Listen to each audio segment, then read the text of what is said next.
So having taken a look at the description from Geshe Lama, we move on to the Great Perfection Volume 2 text here.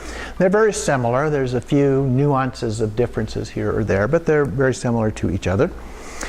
So in this one, it starts off with the body. First we have the body. It says, produced from ignorance. And body, speech, and mind must be separated from samsara. And that's the basic idea of what we're trying to do with these practices, is separate our understanding of things as we normally perceive them, and then move on to being able to understand them in terms of the actual experience of them, which happens in our mind. So that's what we're looking at here. So this practice relates to both samsara and nirvana. First, uninhabited mountain, go to an uninhabited mountainous area. So get out in an isolated place. Bless a dharma with the 3 syllables, which would be Oma Hong, and dedicate it to the deities, nagas, local guardians of the area. And here in this one, it gives us a specific statement to make. It says, in this place, we are to practice the separation of samsara and nirvana until our activities have reached their conclusion. Do not create any obstacles whatsoever, neither outer nor inner. Please aid us in our virtuous quest. So that's our statement that we make to these beings. And then we develop bodhicitta, the mind of enlightenment, with the thought, from this moment on until every sentient being has attained the precious state of Buddhahood, I will separate samsara and nirvana with my body and will not revert back to samsara. So that opens up the practice, and then we engage in the behaviors of the 6 realms, very similar to what was described in Geshe Lama. So we bring those together in terms of body, speech, and mind. And so the first part is to look at the pleasures of the gods. So we think from this one we're going from the top down. So we start with the gods and imagine the kind of pleasures that they might experience, songs, dance, music, and so forth. And then their death and fall from that when they've exhausted their karma and the suffering that that entails.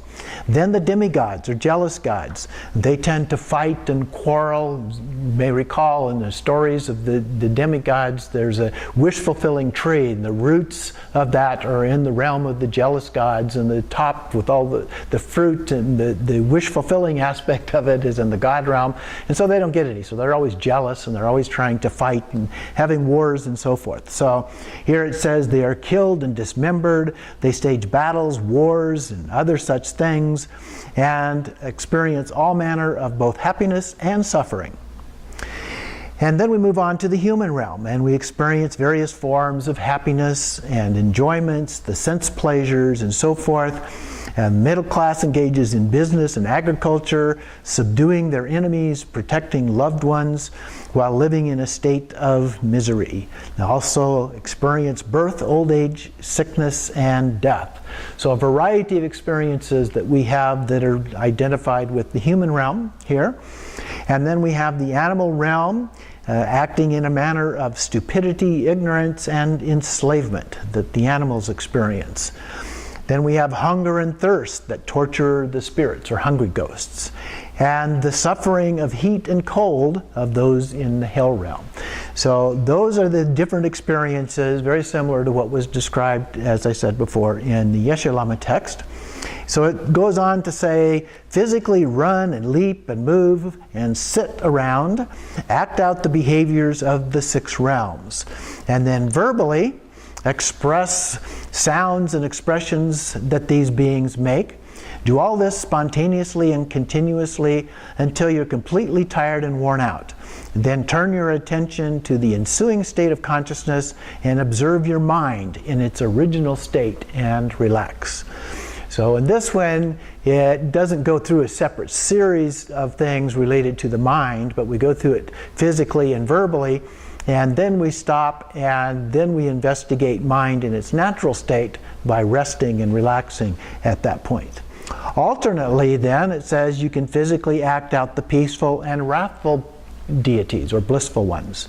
Verbally recite mantras, mentally recreate forms associated with either your personal development stage yidam deity or those of the peaceful and wrathful blissful ones, the 100 peaceful and wrathful deities. And then turn your attention towards the state of consciousness that follows the mind in its original state once again. So this presents it in a slightly different way than is presented in Yeshe Lama, but fairly similar. And then it notes that physically there will be no heat or cold, hunger or thirst, fixation or clinging, nor anything to reject or embrace. In terms of speech, the words of your guru's instructions and their meaning will come to mind. And then in terms of mind, the emptiness, clarity, and bliss will effortlessly arise. So it says here to practice until these things have occurred. So those are the instructions, and very, very similar, as I said, between the two texts, but there are a few nuances of differences.